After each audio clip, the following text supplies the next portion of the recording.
Buwis buhay ang kanilang ginagawa. Palundag-lundag mula sa mga matataas na istruktura at pagulong-gulong pa.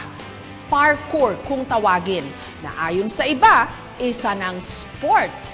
May gumagawa rin yan ngayon sa Luneta. Sila raw ang magbabago sa imahe ng mga palaboy sa Luneta. Bigla kasi silang nagtatumbling mula sa matataas na bahagi ng park. Sa mga hagdanan, sa damuhan, pati na sa bakal na bench. Wala rin silang katakot-takot na umakyat sa mga matataas na pader. At nagpapalundag-lundag pa sa mga stainless steel.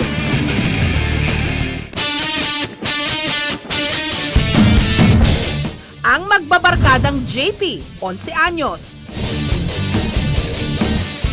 John Ray, 14 anyos. Martin, 11 anyos. At si Cyrus, 9 na taong gulang, ang tinagurian ngayong Luneta Parkour Kids. Tuwing hapon, dito sa Bantayog ni Lapu-Lapu, nagtitipon-tipon ang Luneta Parkour Kids. Umulan man o umaraw, kayang-kaya nilang mag-side flip, front flip, wall spin, at parkour flows.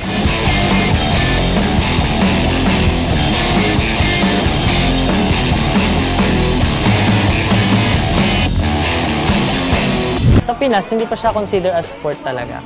Pero sa ibang bansa, tulad ng Europe, Australia, pati sa US, nag-arrange na sila ng mga competition. If ever naman, kung sasali, feeling ko naman magiging competent na yung athletes natin dito sa Pilipinas. Kasi world class na rin naman tayo pagdating sa parkour. Kapag nagkataon, malaki raw ang potensyal ng Luneta Parkour Kids sa Olympics. Ayon mismo sa kanilang mentor, ang 23 anyos na si Raven. Taong 2012, habang nag-iensayo raw si Raven at ang iba pa niyang mga kasama ng pagpa-parkour sa Luneta, nadiskubre ni Raven ang mga batang ito. Nanggugulo at namamalimos daw. Kaya naisipan niyang hikayatin ang mga ito na magsanay kasama nila. Sila, parang mga nanggugulo na bata. Kaya ko rin yan eh, gagayahin ko, gaya ko rin yan kuya eh, ganun. Hanggang sa naisip ko, kung ginagaya na rin naman nila ako, turuan ko na rin sila para maging safe din sila. So, wala namang mawawala sa akin, nakatulong pa ako sa iba. Tinuro ko silang tinuruan, hanggang sa gumaling sila ng gumaling, nakikita ko na mas interested sila na umattend ng training session namin. Ano po, masaya po siya. Para po kasi kaming ninja, mga ganun po. Masarap po kasi sa sa landing. Masarap po kasi pag nasa ere ka na. Kahit walang mga tsinelas at maayos na damit, game na game ang mga bata sa pag-iensayo. Kasi po pag nakapaa po kami, naiinitan po kami sa paa. Kasi po minsan po pinapalabas po kami pag madudumi po kami. At dahil wala silang kutsyon, mga damo ang nagsisilbi nilang bagsakan. Kung ano yung tinuturo ko, gagawin lang nila. Kung di nila makuha, okay lang, may ituturo akong iba. Sobrang lakas ng loob ng mga batang yan. Mas nahigitan pa nila yung mga nagagawa ko. Gayunman, hindi rin daw maiwasang magkaroon ng aksidente. Dahil dito, doble ingat si Raven sa kanyang mga estudyante. Sa safety ng mga bata, lagi ako nakaspot sa kanila. Lagi ko sinasabi sa kanila na huwag kayong gagawa ng hindi nyo kayang gawin hanggat wala ako or wala kayong kasama. Kasi once na nakaksidente kayo, isa yun sa magbibigay sa inyo ng takot para hindi na makapag-parkour ulit. Matapos ang training, pinapakain niya ang mga ito. Pati values in life na papasa ko na rin sa kanila. May nangyari na binigyan sila ng pagkain. Konti na ng pagkain, inaalok pa nila ako. Kulang na sa kanila yun pero willing pa rin sila magbigay sa ibang tao. So yun yung nakakatuwa sa mga batang to.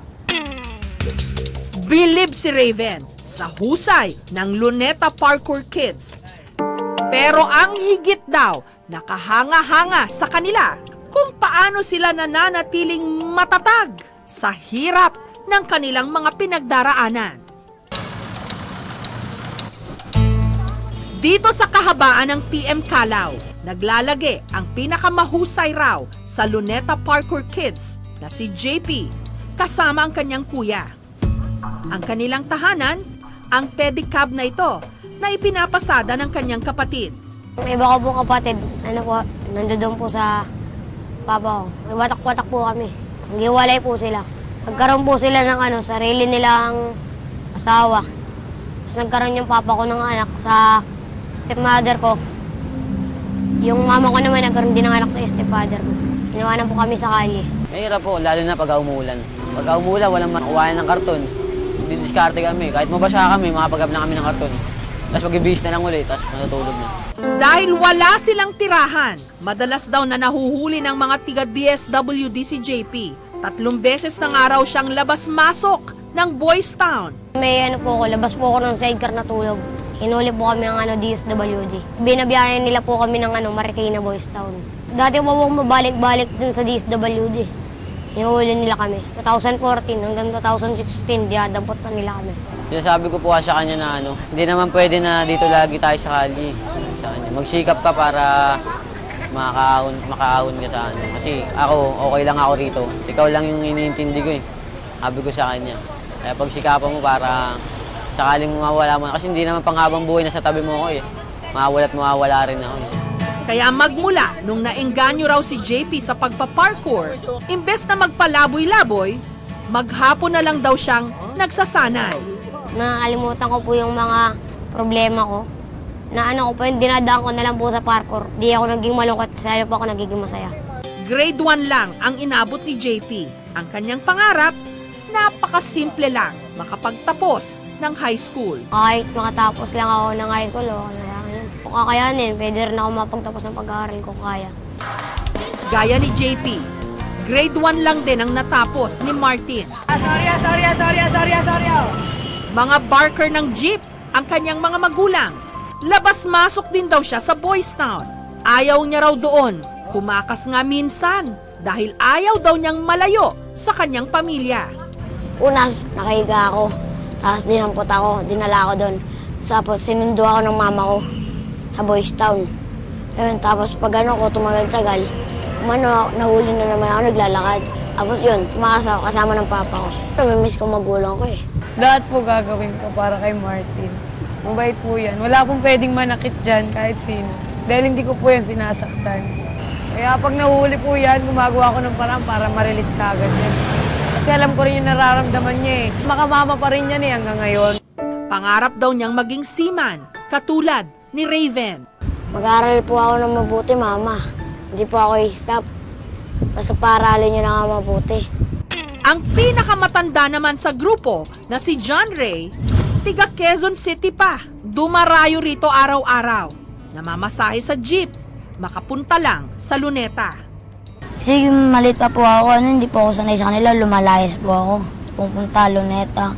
Diyan sa City Hall, pupunta po ako dyan. Hindi po kasi ako lumaki ng bahay. Lumaki po ako sa kalye. Napabayaan po eh. Ako naman, hindi kasi may 3 din akong anak. Tapos yung tatay namin, gwardiya din tama lang din yung sahod. Kaya tulong-tulungan sana namin mga magkakapatid para makapag-aral.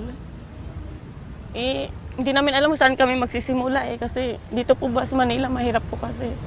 Hindi raw naging mahirap para sa kanyang pagpaparkour. Dancer daw kasi siya noon sa kanilang bayan sa Iligan sa Mindanao. Yun nakilala ko po yung mga kasama ko. Kung nakikita ko pa sila Kuya Ruben nagpa-parkour, gumaya na lang po ako sa kanila. Lalo na po akong lumalakas, gumagaling. Ang sarap po sa buhay. Palagi ka pong masaya, hindi ka nalulungkot. Kasama po yung mga parkour, masasaya ka. Natuwa ako sa kanya kasi may pangarap siya. Tsaka hindi sa tulad ng ibang bata na yung nagsusulpin, anong ginagawa. Kaya natutuwa ako sa kanya.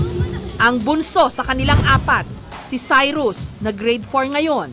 Enrolled daw siya ngayon, pero palagi ang absent dahil wala siyang pambaon. Minsan lang po ako pumapasok. Pag may pamasaya akong pauwi. Mahirap po.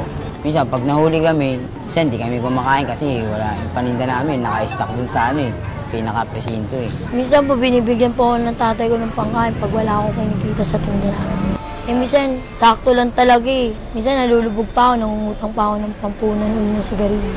Hindi man magkakadugo, ang Luneta Parkour Kids Magkakapatid daw ang turing sa isa't isa. Sila mismo nagtutulungan para muling makabangon sa tuwing sila'y nadadapa. Kapatid, palagi po kami nagkasama. Kahit saan kami pupunta, kasama pa rin kami. Walang iwanan. Parkour Kid. Huwag tayo mag-aaway-away. Solid tayo. Sa araw na ito, break muna sa training ang Luneta Parkour Kids dahil meron kaming sorpresa para sa kanila.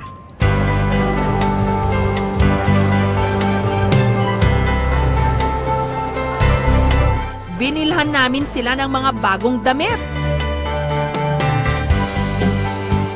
at bagong sapatos pang parkour.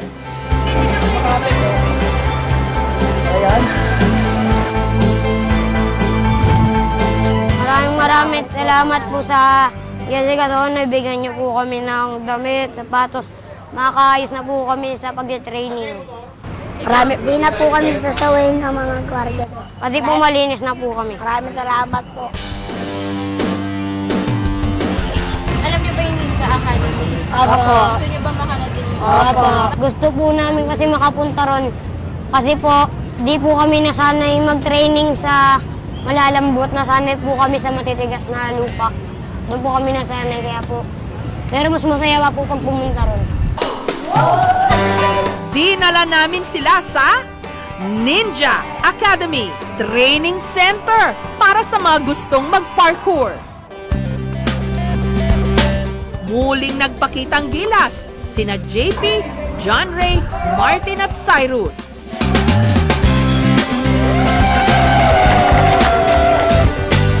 Ang hindi nila alam, naroon pala ang kani-kanilang mga pamilya na proud na pinanunood sila. Natutuwa po ako kasi napapakita niya po yung talento niya. Masaya kasi enjoy siya sa ginagawa niya eh. Kaya proud din ako sa kanya na narating siya sa ganyang gusto niya. Sayang masaya. Tsaka first time namin nakapunta rito eh. Marami ka pong pwedeng pagtumblingan, marami pong malalambot dyan na mga foam. Ang gaganda po makakagawa ka po ng ibang tumbling na hindi kaya ng iba. Sobrang saya po, pati po yung mga magulang namin. Napapatawa na lang kasi sa sobrang galing ng mga ginagawa namin.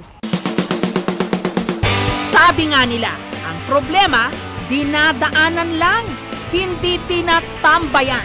Kapag natumba, bangon! Masakit man tanggapin. Pero ito lang ang paraan para lalo tayong lumakas at maging mas matatag.